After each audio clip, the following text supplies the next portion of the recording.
Hello മച്ചന്മാരെ, iPhone 8 plus ആണ്. അപ്പോൾ ഇതിൻ്റെ ഡിസ്പ്ലേ മാറാൻ വേണ്ടി വന്നതാണ്. നമുക്ക് ഡിവൈസ് ഓപ്പൺ ചെയ്യാം. പഴയ ഡിസ്പ്ലേ നമുക്ക് അഴിച്ചെടുക്കാം.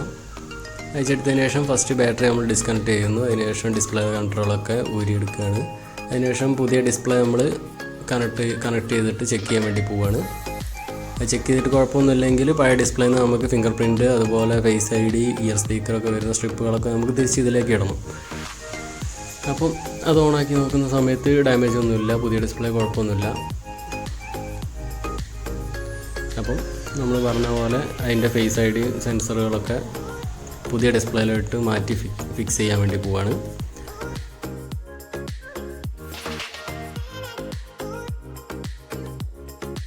അഴിച്ചെടുത്തിട്ടുണ്ട്. ഇതാണ് ഫേസ് ID ഒക്കെ വരുന്നത്. ഇനി നമ്മുടെ ഫിംഗർ പ്രിൻ്റാണ്. അത് അഴിച്ചതിന് ശേഷം പുതിയ ഡിസ്പ്ലേയിലേക്ക് നമുക്ക് അറ്റാച്ച് ചെയ്യാം. അതതിൽ ഫിറ്റ് ചെയ്ത് സ്ക്രൂ ചെയ്യുക.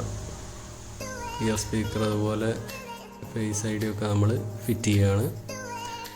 ഫിറ്റ് ചെയ്ത് കഴിഞ്ഞ് ഡിസ്പ്ലേ കണക്ട് ചെയ്യുക. അതിന് ശേഷം എല്ലാം കണക്ടർ ഇട്ടതിന് ശേഷം മാത്രമേ നമ്മൾ ബാറ്ററി ഇടാൻ പാടുള്ളൂ കേട്ടോ, അല്ലെങ്കിൽ ഷോർട്ടായി പോകും. അപ്പോൾ എല്ലാ കണക്ടറും ഇട്ട് ബാറ്ററി ഇട്ട് നമ്മൾ ഓണാക്കി നോക്കുന്നുണ്ട്. ഇത് ഫിറ്റ് ചെയ്യാനായിട്ട് സൈഡിലൊന്ന് പ്രസ് ചെയ്ത് കൊടുത്താൽ മാത്രം മതി അതിൻ്റെ ക്ലിപ്പ്. അപ്പോൾ ഇത്രയുള്ള മച്ചന്മാരെ അടുത്ത വീഡിയോ ആയിട്ട് നമുക്ക് വീണ്ടും കാണാം.